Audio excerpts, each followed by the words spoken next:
the flags in the lobby represent countries that have sent people here. Cool. To study what we do. So each flag has a story. I bet it does. The Japanese flag, 2 researchers came and wrote a story that's in Japanese higher education literature. I always tell people, there are more people in Japan that know about CEC than there are people in this area.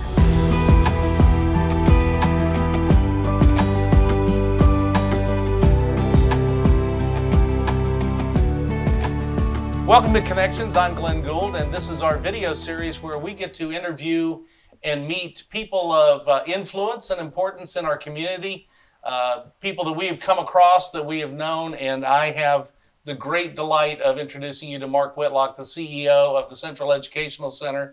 Mark, you and I have known each other a long time, so I know what you do, but why don't you share with our audience what you do and the impact that it has in this community?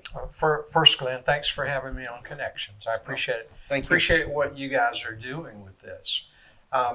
What I do, Central Educational Center is a joint venture that connects local business with the Coweta County school system and West Georgia Technical College, so that by the age of 18, people in our community can have much higher level technical skills to be ready for today's economy. Sure. So that's what we do.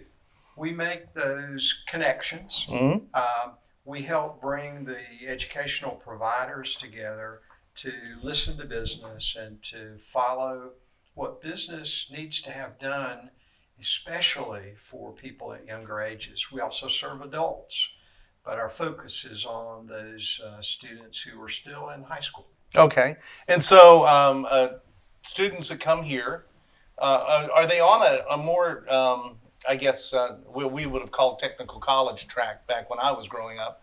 Are there more learning skills that they can immediately put to work once they get out, or are they also all training for perhaps to go into a more specialized field once they hit college? Yes. Okay. So the answer is yes. Yeah. So you'll find a range of options that students take when they're students at CEC. Some are on a traditional university path, but they know an area of focus for their college or university major. Some are on a technical college path, so they know that they may want or need something all the way up to an associate degree, something shorter like certificates. They know they want to go directly into the workplace, but they need high-level skills. Some are exploring, so they may be in some of the high school technical areas of study in order to rule in or rule out areas that they thought they might be interested in. Well, of course, you mentioned the economy of today, and of course, we've spent most of my adult life, focusing on making sure your kid goes to college, gets a good degree, goes off and has a secure job. But there's been a real focus in the past, I would say, 10 years. You guys have been doing this how long? We've just finished our 22nd year. And is this a pioneer program? Were you guys the first? We were the first. Okay. We are the first. Yeah. And we were created by this community. This is a concept that was developed in this community, a local steering committee led by Dr. Joe Harless. Sure. You knew Joe. Yep. And Joe was well known around the world for his work in training and development. Joe helped the community analyze the need of business, design programs that met those needs, develop those programs, implement, and then begin the process of evaluation and redesign, reanalysis, and redesign. So, and that's known as the ADDIE process. The ADDIE process. That's right, yeah. So that's an iteration that keeps flowing. That's why we keep changing. We keep changing to keep up with the economy as needs of business change. But so what we were designed to do 22 years ago was of such interest to the state of Georgia that then Governor Barnes, later on, in particular, Republican Lieutenant Governor Casey Cagle, Governor Barnes a Democrat, so bipartisan effort over Something the we years. don't see much Something anymore. we don't see much anymore. Yeah. But over the years, the state said, we need to replicate this. So, Glenn, the state has spent approximately $160 million to replicate this 54 times across the state of Georgia. We've had other states who've done replications, most notably for me, Baton Rouge, Louisiana, San Antonio, Texas. We've had people from other countries come here and begin to do replications in their country. Well, that's an incredible impact that this community had with a great idea and people who decided to do something about it. With a great idea in this community, it started with the business community. It started with the notion that we're changing. Business is changing. We don't have as many supervisors. We use more automation and machinery. We have a global supply chain or a global customer base. And so we need people who can work at younger ages in that kind of environment and produce. Yeah. And that's what this was all about. So let's shift a little bit and talk about the recent past. Okay. People are always interested in the things that, the impacts of things like COVID-19 and things like that. Right. The things that you had to go through. Right. And since you're, right here with the students, there's some concern that maybe the year of extended learning is kind of a lost year. Do you see that? Yeah, Glenn, it's clear that students suffered during that time. That was not optimal learning. Right. We know that. What we know is we tried to ensure that it wasn't a total loss. And there was some success there. But not in these technical areas can you as easily do extended learning. Well, I guess a good example is what we have behind us. What we have behind us, this full motion aviation simulator, you can't do that online. I mean, I can do a computer simulator, Right. but I don't get the feel and I don't get the impact. And certainly, I want somebody who has learned in a real simulator how to fly an airplane, flying my airplane anyway. Correct. Yeah. The aviation industry, one of the pioneers in the use of simulation in our country, in our world. And aviation for decades has been using simulation like this. But it's a real simulator. And when you get in, you have the motion that you feel flying the aircraft. You have the instrumentation that you use flying the aircraft.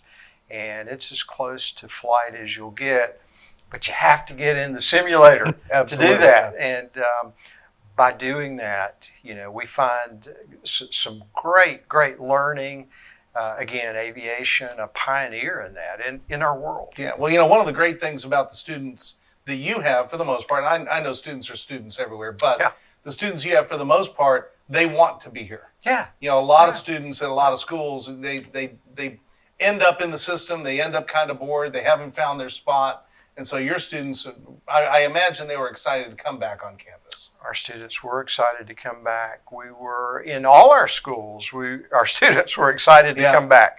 Here in particular, because of the hands-on style of learning that is central to what we do at CEC, our students were excited, maybe not as excited as our teachers. Yeah, I'll bet. Yeah. And so the opportunity to pick back up in that hands-on technical education, you can't.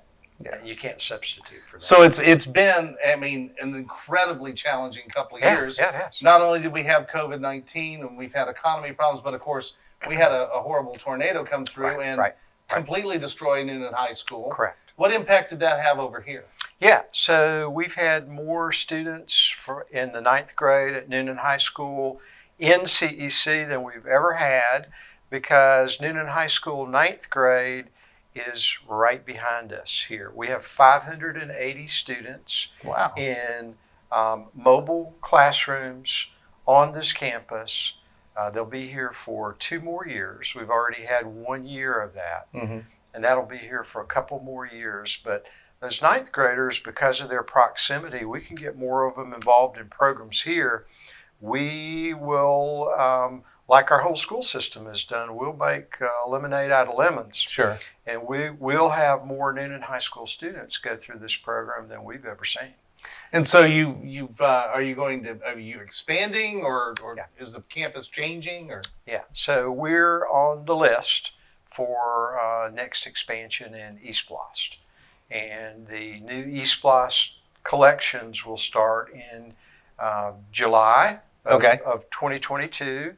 So right now. So right now. Yep. And those collections for the next 5 years will help to pay for an expansion here that so far is budgeted between expansion and renovation at about $20 million. So this is one of those things where when you go and vote for a SPLOST, this is what you get. And I think it's important to point that out that, you may not be so much in favor of extra taxes, but this particular one actually isn't extra because it was already there and it's still doing great things. So, and we have lots of visitors because of the great economy here. We have lots of visitors to Coweta County who eat in our restaurants. That's right. Who pay that tax. I've forgotten that when I was involved with the chamber, I know that there was a number, and it was a surprisingly large number of tax dollars that are generated. Estimates are close to 40 to 50%. That's what I thought it was, but I wasn't going to say it. Yeah, 40 to 50% of the tax paid by people who don't live here. Now, that's a good thing because they help pay for our schools. The impact of their visit is sometimes they move here. That's right. That's right. And that's a great thing. We're growing. And we're growing. So that SPLOST helps. So tell me just a little personal stuff. How long have you been in Coweta? Yeah, I was born and raised in Coweta County. I left after high school, after graduation. I was gone for... Did you go to Noonan? I went to Noonan High School. Okay. I was in the 9th grade here at Central really? Educational Center. That was during the early days of desegregation. Oh, okay. And so I was part of the group that helped desegregate our schools. That worked really well in Coweta, and Central was a part of Noonan High. I spent my 9th grade here, 10th, 11th, and I graduated in half year in the 12th grade. Went off to the University of Georgia, on to consulting role, postgraduate school, then to Bank of America for 18 years. And some of that was international? Yes, some of that was international. About half the time at Bank of America was spent traveling around the world, working primarily in some really innovative trade finance types of service for manufacturers worldwide, and in particular trying to help American manufacturers. Sure. And we worked with a consortium of banks from around the world. And so then you take that experience. How do you end up back here in Coweta? Well, I guess you didn't leave Coweta. You probably we did not live here until the early 1990s. Okay. We moved here. My wife, not from this area. Okay. So, yeah. And how did you end up in this role? Yeah, I ended up in this role because when I was still with Bank of America and was traveling internationally, we decided to move here. Our daughter was young. My wife, from a military family, we wanted to raise our daughter in a hometown. Okay. And it became a great place for Erin to grow up and to live. When we did that, I got involved as a volunteer in the school system looking at this new state law called charter school. Okay. And among the things that happened out of that was an interest in getting into school choice, educational change. And when that opportunity came, as the community was looking at CEC, it was a great opportunity for me to raise my hand and say, I think I'd like to be part of that. So now, were you the CEO from the beginning? I was the first employee. Ah. And so 22 years ago, August 10th, 2000, I had been on board for about close to 5-6 months, and we opened CEC. That's amazing. So it wasn't, I didn't realize that, I guess it had been here for about 6-7 years when I came down to Coweta for the first time. Really surprising. Yeah. So by that time, 6-7 years in, we were starting the work directly with the state on the replications around the state of Georgia. That's really great. And you said 54 others. So we got 160. Soon to be 57 counties. We have 159 counties. 59, that's right. 180 school districts. So about 30% have access. Yeah, when you count some of the regional college and career academies, you're getting to 40+% of school districts in Georgia that are a part of this initiative. That's fantastic. Yeah. So tell me, if I always like to ask people so that they can kind of share their experience in Coweta. If you had to pick like a restaurant you really like. Yeah. Gosh, I've always liked Mama Lucia's. Yeah. Among others. Right. Certainly, I could. The list is long. That's right. That's right. Yeah. And if you had to say one of the best things about living in Coweta, I think it's the opportunity, Glenn. When I grew up in Coweta, a great place, not as many conveniences as we've got today. Right. We can be close to Atlanta, but we don't have to go to Atlanta. That's right. That was not true when I was growing up. Yeah, I would imagine. There were many things that you had to go to Atlanta to get. Yeah. Still a great place to live and to grow up, but the conveniences now, it's pretty amazing.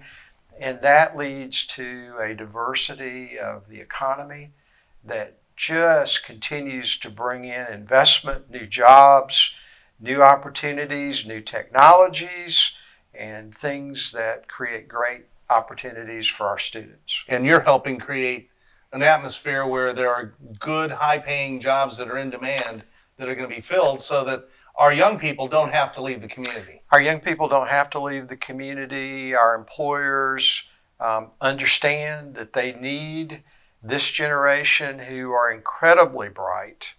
And since my days in school, we now have pre-K through 12th grade. Right. So you've got a couple of extra years of school.